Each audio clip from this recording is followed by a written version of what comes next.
बराबर हैं, ना कम है ना कोई ज्यादा है, और तीनों का सुप्रीम पावर राष्ट्रपति है। संविधान निर्माताओं ने यह भी पैक कर दिया कि आदमी जब मिलता है तो बदतमीजी करता है, या तो दो बातें करता है तो अच्छी बात करेगा किसी की, तो अभी जब क्लास छूटेगा तो तुम लोग क्या काम करोगे, या तो तुम बुराई करोगे या तो तुम बड़ाई करोगे, तीसरा कुछ नहीं होगा। अर्थात सारी नौटंकी मिलने मिलाने से होती है। संविधान निर्माताओं ने कहा जल सेना, वायु सेना, नौसेना के प्रमुख एक साथ कभी नहीं मिलेंगे, उनके अध्यक्ष कभी फोन भी नहीं कर सकते एक दूसरे को, एक साथ बैठकर मीटिंग भी नहीं कर सकते। अब मैं बताऊं, जब 26 जनवरी होता है तो तीनों सेनाएं प्रमुख बैठते हैं, लेकिन बीच में राष्ट्रपति बैठता है। देख लीजिएगा अब की बार कि जो बोलो हम बैठे, कोई मीटिंग नहीं कर सकते। अर्थात तीनों सेनाओं का प्रमुख भारत का राष्ट्रपति हो, और सेना तब तक हिल नहीं सकती जब तक भारत का राष्ट्रपति न चाहे।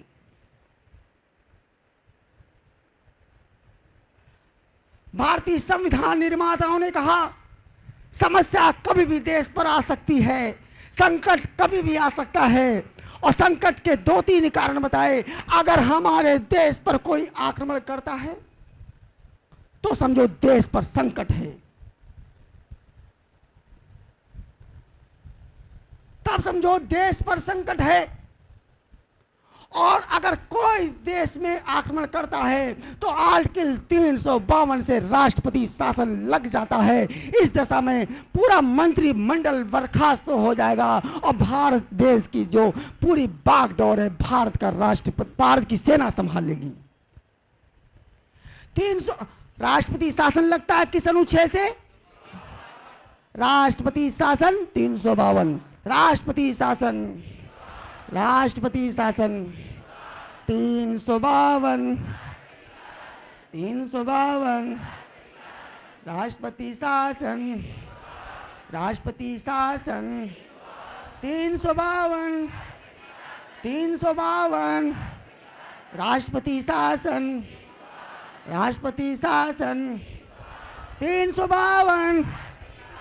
अब सुनिए, राष्ट्रपति शासन लगेगा मतलब सेना संभाल लेगी, और जब से लगेगा जब हम कहेंगे नंबर 1, कह दो जब हमारे देश पर कोई आक्रमण कर दे। Number 1, number 1, number 1, number 1। मैं बता दूं, कभी कभी खतरा होता है, बाहरियों से कम खतरा होता है, लेकिन घर के अंदर खतरा ज्यादा होता है। और दुनिया की बाहर की कोई शक्ति आपको हरा नहीं पाएगी, लेकिन अगर घर का सदस्य चाहे पूरी लंका जला डालेगा। तो संविधान निर्माताओं ने कहा अगर बाहर वाले बदतमीज हैं इसको जगा दो भाई। हाँ, तुम्हें इधर देखो मेरी तरफ। तुम उधरे, तुम्हें कह रहे हैं। अरे फिर देखो, इधर देखो। हाँ, अब सही। संविधान निर्माताओं ने कहा अगर बाहर वाले बदतमीज हैं तो घर वाले महाबदतमीज हैं। अर्थात सेना लगेगी, राष्ट्रपति शासन लगेगा तो जब कोई आक्रमण करेगा तब लगेगा, या देश की जनता विद्रोह कर देगी तब लगेगा। भारत में 3 बार 352 का प्रयोग हुआ। पहली बार जब चीन ने भारत पर आक्रमण कर दिया तब 26 जून 1962 को भारत में राष्ट्रपति शासन लगा।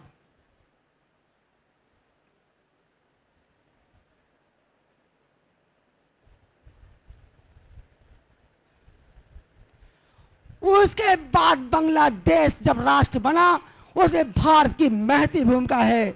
जगजीत सिंह अरोड़ा मर गए, 90,000 बांग्लादेश की सैनिकों को आत्मसमर्पण करने के लिए बाध्य किया था। ये जो पूर्वी पाकिस्तान है, भारत की बदौलत आज बांग्लादेश नया राष्ट्र है, उसमें हमने 90,000 सेना को आत्मसमर्पण करवाया था। पाकिस्तान की सेना को जगजीत सिंह अरोड़ा के नेतृत्व की बैठे थे, जनरल थे, उनके सामने आत्मसमर्पण किया था। जब पाकिस्तान ने अटैक कर दिया तो 1971 में 13 दिसंबर 1971 में 352 का प्रयोग हुआ और तीसरी बार इंदिरा गांधी ने राष्ट्रपति शासन, इंदिरा गांधी ने कहा लड़कों की संख्या के कारण गरीबी है, लिहाजा लड़कों की संख्या कम कर दो, गरीबी दूर हो जाएगी, इसलिए कहा हर व्यक्ति को नसबंदी करानी होगी। कहा जितने सरकारी नौकरियों में है वो पहले खुद नसबंदी करावे और 5 लेके आवे, तब नौकरी बचेगी। जितने सरकारी लोग ले अपनी नौकरी बचावे के लिए सबको लोग अपना फूफा नसबंदी करा लो, मौसी नसबंदी करा लो, दादी करा लो, नाना करा लो, मामी करा लो, मामा करा लो, देश तक कर लो। आदमी नसबंदी की प्रक्रिया चल गई, जबरदस्ती नसबंदी कराने लगे, पूरे लोग देश घर छोड़कर भागने लगे, खेत खलिहान में चल गए, बिरुआ में चल गए, पुलिस वाले वो चले गए, उधर नसबंदी करा। अर्थात तब तक पूरे देश की जनता विद्रोह में आ चुकी थी इंदिरा गांधी के खिलाफ। 1975 में नसबंदी के कारण कहा, नसबंदी जबरदस्ती कराई जा रही थी, तब तक बहुत पूरे देश की जनता विद्रोह में थी इंदिरा गांधी के खिलाफ। तो आनंद फानन कहीं जनता विद्रोह न कर दे, सत्ता हाथ से न चली जाए, तब इंदिरा गांधी ने समय की नजाकत को पकड़ते हुए 26 अक्टूबर 1975 को 352 के द्वारा राष्ट्रपति शासन लगा दिया। वो नसबंदी कारण था। 352 जो लगा 75 में लगा, कारण विदेशी आक्रमण था, देश की जनता से डर पैदा हो गया था कि कहीं विद्रोह न कर दे। अर्थात 3 बार इस तरह से राष्ट्रपति शासन लगा। उसके बाद 77 में चुनाव हुए, कांग्रेस पूरे देश से हारी और हारने का मेन कारण था नसबंदी। मोरारजी देसाई प्राइम मिनिस्टर बने, जनता पार्टी जीती, पूरे देश से कांग्रेस हारी। इंदिरा गांधी रायबरेली से इलेक्शन लड़ी, रायबरेली की जनता ने भी इंदिरा गांधी को हराया। तब दूसरे दिन बीबीसी लंदन ने ब्रॉडकास्ट किया, अगर दुनिया के किसी व्यक्ति को राजनीति सीखनी है तो उसे रायबरेली जाए, क्योंकि राय की बरेली जनता देश के प्रधानमंत्री को नहीं छोड़ सकती तो किसी को नहीं छोड़ सकती। रायबरेली के बीबीसी लंदन का ब्रॉडकास्ट था।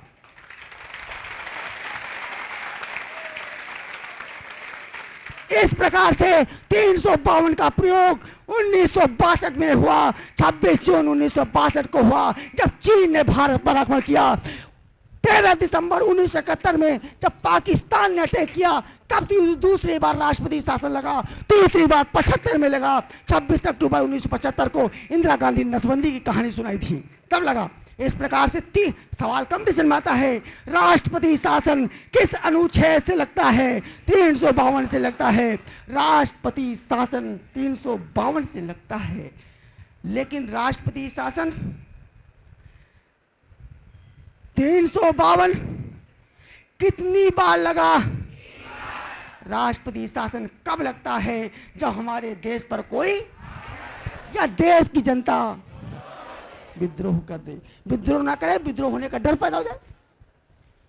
और 356 जब राज्यों में राज्य गड़बड़ हो जाए तो राज्यों में राष्ट्रपति शासन 356 से लगता है। समझ गए?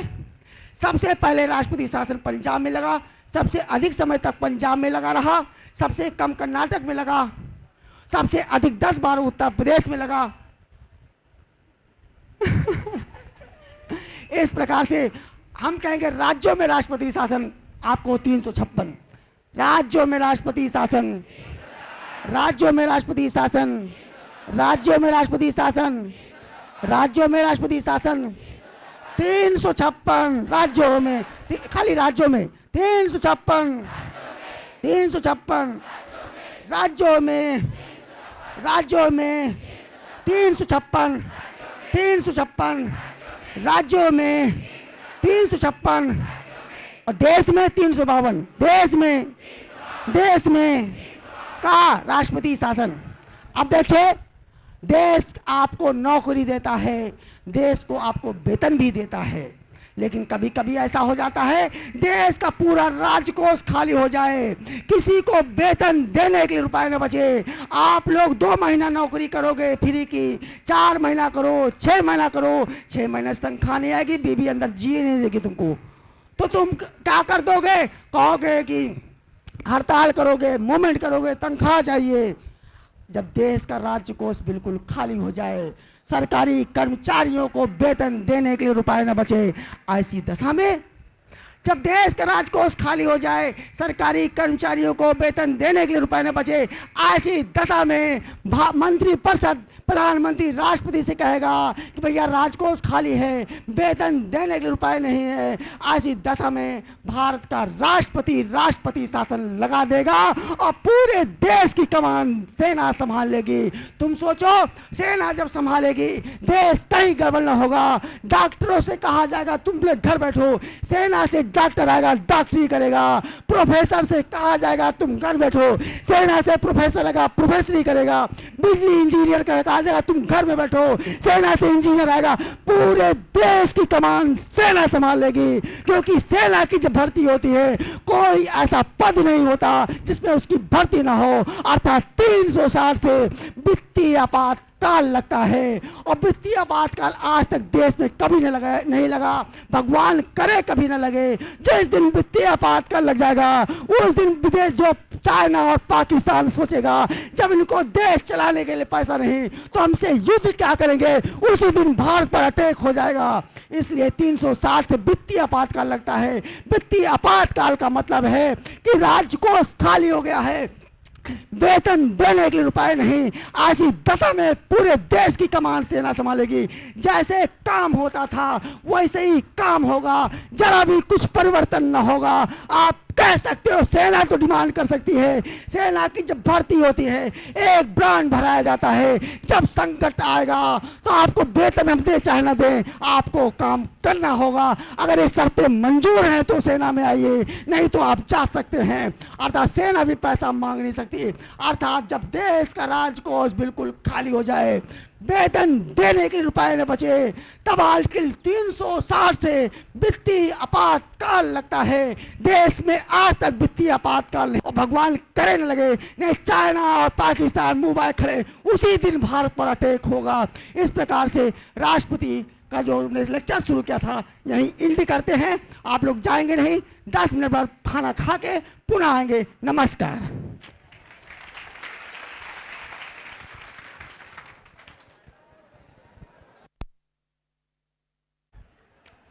भारत का राष्ट्रपति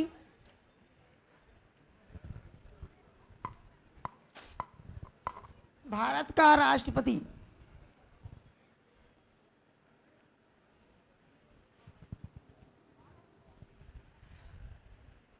भारत का राष्ट्रपति हेडिंग है, पहला पॉइंट लिखिए। पॉइंट का मतलब एरो बना के लिखिए। जब हम कहेंगे नेक्स्ट पॉइंट फिर एरो बनाइए, फिर लिखिए आप।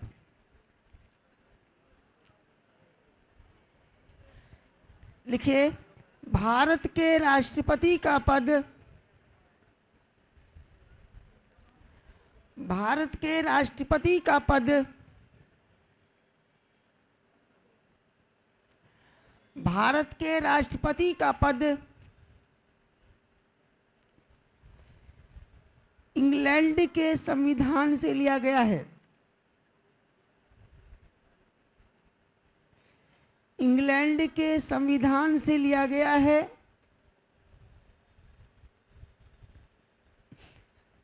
भारत के राष्ट्रपति का पद इंग्लैंड के संविधान से लिया गया है।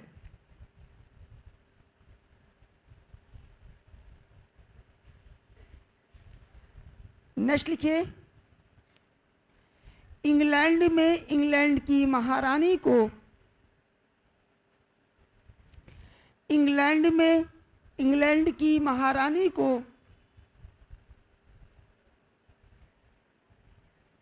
इंग्लैंड में इंग्लैंड की महारानी को जो अधिकार प्राप्त हैं। इंग्लैंड में इंग्लैंड की महारानी को जो अधिकार प्राप्त हैं,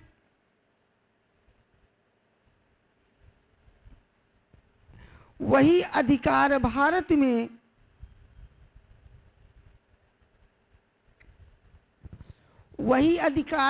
में भारत के राष्ट्रपति को प्राप्त हैं। वही अधिकार भारत में भारत के राष्ट्रपति को प्राप्त हैं।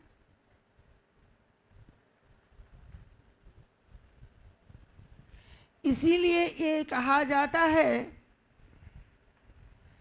इसीलिए ये कहा जाता है, इसीलिए ये कहा जाता है कि भारत का राष्ट्रपति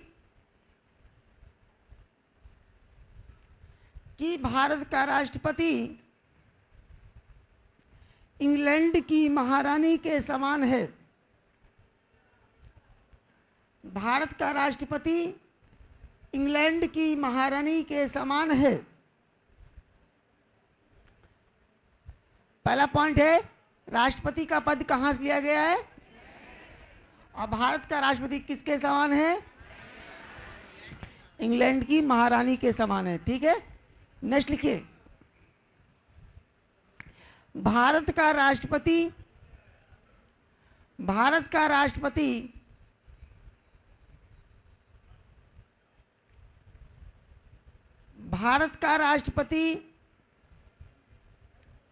संसद का अभिन्न अंग है। भारत का राष्ट्रपति संसद का अभिन्न अंग है। भारत का राष्ट्रपति संसद का अभिन्न अंग है, अर्थात बिना संसद के निर्माण नहीं हो सकता। अर्थात बिना संसद के निर्माण नहीं हो सकता। अर्थात उसके बिना संसद का निर्माण नहीं हो सकता। सॉरी, अर्थात उसके बिना संसद का निर्माण नहीं हो सकता। अर्थात उसके बिना संसद का निर्माण नहीं हो सकता।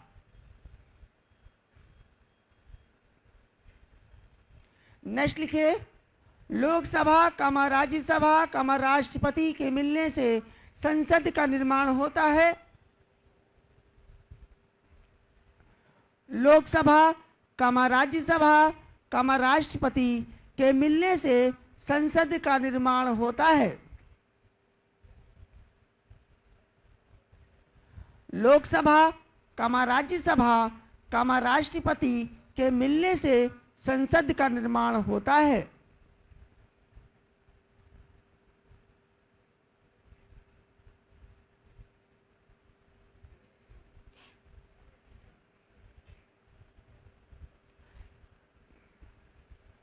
लिख लिया? नेक्स्ट लिखिए। जब कोई विधेयक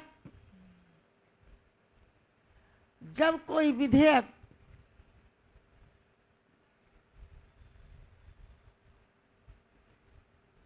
कोई विधेयक लोकसभा व राज्यसभा से पारित हो जाता है,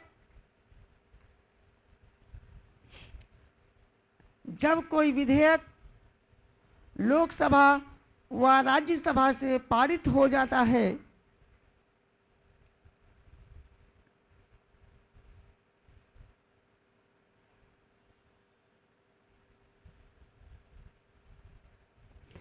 तब वह विधेयक राष्ट्रपति के पास जाता है।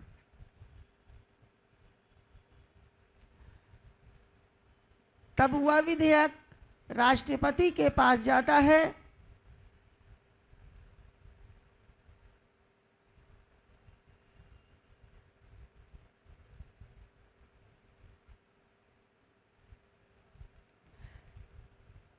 यदि राष्ट्रपति महोदय उस पर हस्ताक्षर नहीं करते,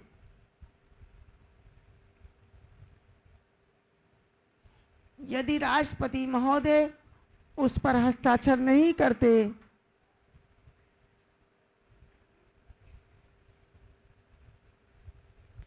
यदि राष्ट्रपति महोदय उस पर हस्ताक्षर नहीं करते,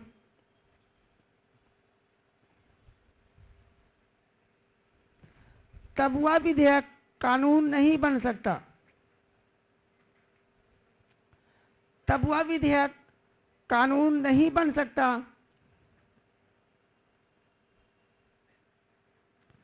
तब वह विधेयक कानून नहीं बन सकता।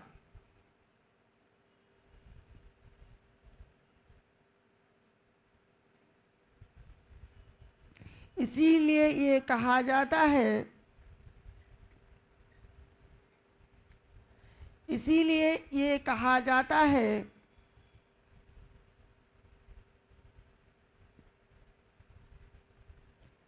कि भारत में,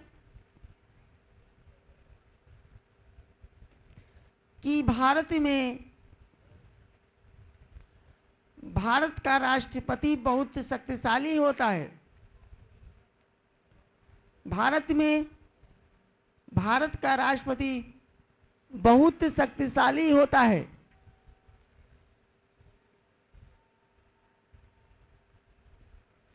भारत का राष्ट्रपति बहुत शक्तिशाली होता है।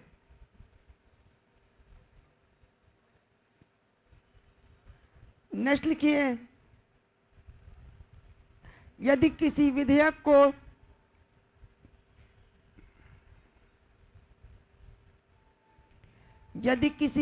को लोकसभा और राज्यसभा, यदि किसी विधेयक को लोकसभा और राज्यसभा,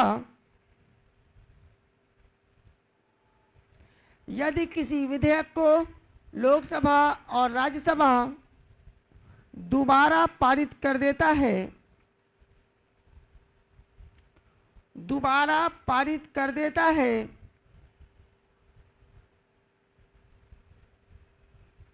दोबारा पारित कर देता है, तब राष्ट्रपति उस पर हस्ताक्षर करने के लिए बाध्य है। तब राष्ट्रपति उस पर हस्ताक्षर करने के लिए बाध्य है। तब राष्ट्रपति उस पर हस्ताक्षर करने के लिए बाध्य है।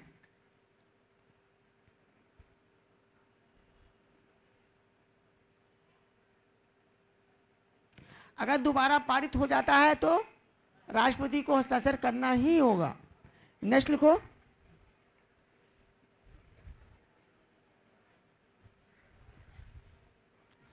यहां पर ऐसा लगता है कि हमारा राष्ट्रपति कितना शक्तिहीन है। यहां पर ऐसा लगता है, यहां पर ऐसा लगता है कि हमारा राष्ट्रपति कितना शक्तिहीन है। यहां पर ऐसा लगता है कि हमारा राष्ट्रपति कितना शक्तिहीन है।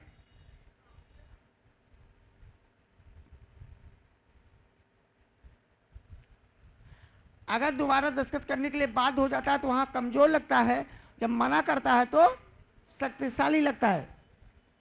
नेक्स्ट लिखिए, भारत का राष्ट्रपति तीनों सेनाओं का प्रमुख होता है। भारत का राष्ट्रपति तीनों सेनाओं का प्रमुख होता है। भारत का राष्ट्रपति तीनों सेनाओं का प्रमुख होता है। भारत का राष्ट्रपति तीनों सेनाओं का प्रमुख होता है।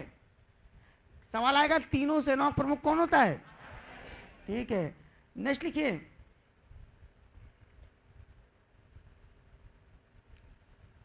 जब प्रधानमंत्री कहेगा, जब प्रधानमंत्री कहेगा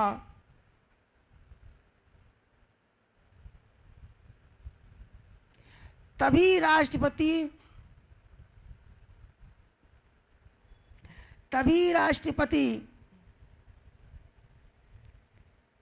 सेना को कोई आदेश देगा, तभी राष्ट्रपति सेना को कोई आदेश देगा, तभी राष्ट्रपति सेना को कोई आदेश देगा। क्या राष्ट्रपति अपने मन से आदेश दे सकता है? जब तक प्रधानमंत्री नहीं कहेगा वो आदेश नहीं देगा। यहां तक कि राष्ट्रपति शासन के लिए कौन कहेगा? प्रधानमंत्री कहेगा, तभी वो लगाएगा। यानी राष्ट्रपति कुछ भी नहीं करेगा बिना प्रधानमंत्री जब तक कहेगा, जब कहेगा तभी वो करेगा। नेक्स्ट लिखो,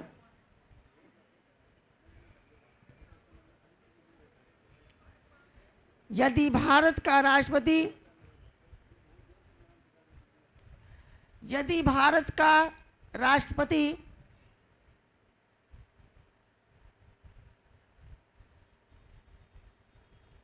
संविधान के नियमों का उल्लंघन करता है,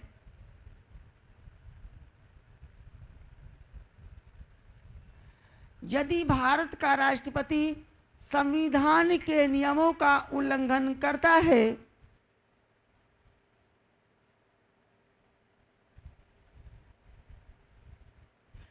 तब संसद उस पर महाभियोग लगाकर,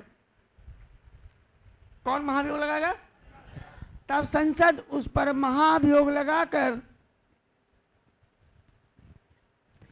तब संसद उस पर महाभियोग लगाकर उसको उसके पद से हटा सकती है, उसको उसके पद से हटा सकती है।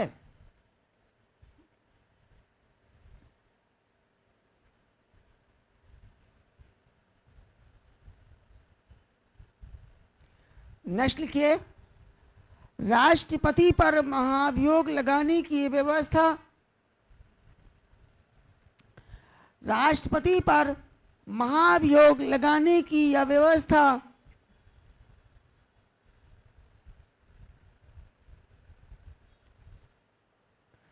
अमेरिका के संविधान से ली गई है।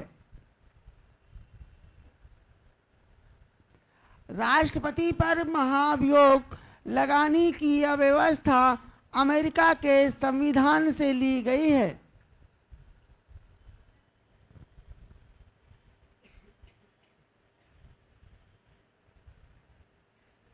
जिस प्रकार अमेरिका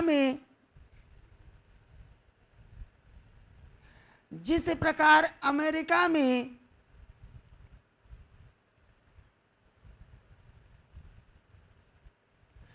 अमेरिका के राष्ट्रपति को हटाया जाता है,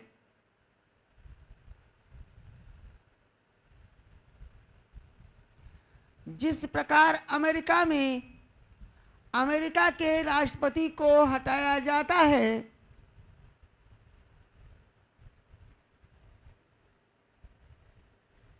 उसी प्रकार भारत में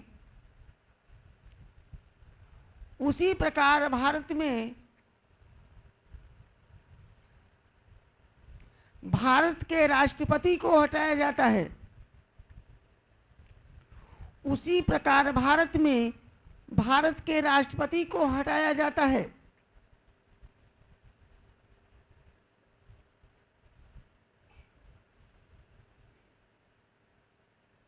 नेक्स्ट लिखिए, राष्ट्रपति कार्यपालिका का प्रमुख होता है।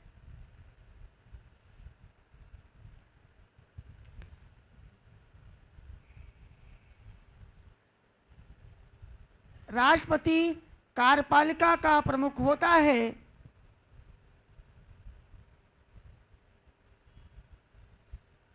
इसका मतलब ये होता है कि